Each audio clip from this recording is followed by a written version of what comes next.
আসসালামু আলাইকুম রহমতুল্লাহ। জনতার খবর চ্যানেল হতে কিছু কথা বলার জন্য একটি ভিডিও বানাতে বসলাম। ভিডিওটা সাবস্ক্রাইব করবেন, শেয়ার করে দেবেন।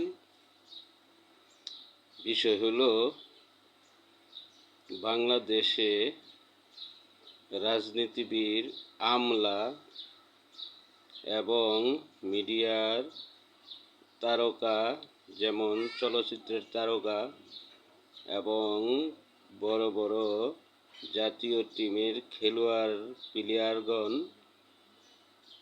দেশকে প্রতিনিধি করে, কিন্তু দেশ থেকে টাকা কামিয়ে ওই টাকা দেশে কাজে না লাগিয়ে টাকা বিদেশে নিয়ে পাড়ি জমায়। তারা কেউই দেশকে ভালোবাসে না। যদি ভালোই বাসতো তাহলে দেশের টাকা দেশে কাজে লাগাইতো, কর্মস্থান হতো, দেশের উন্নতি হতো।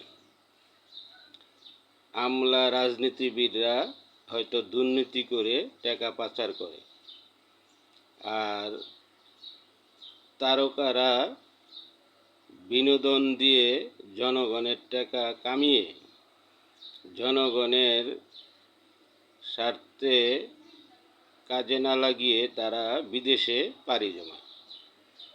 তাইলে লক্ষ লক্ষ ডলার বিদেশে চলে যাচ্ছে।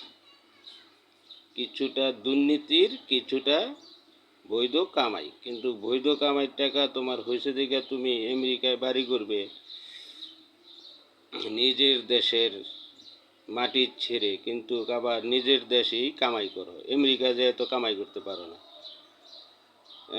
এই হয়েছে দেশের অবস্থা। আসসালামু আলাইকুম ওয়া রাহমাতুল্লাহ।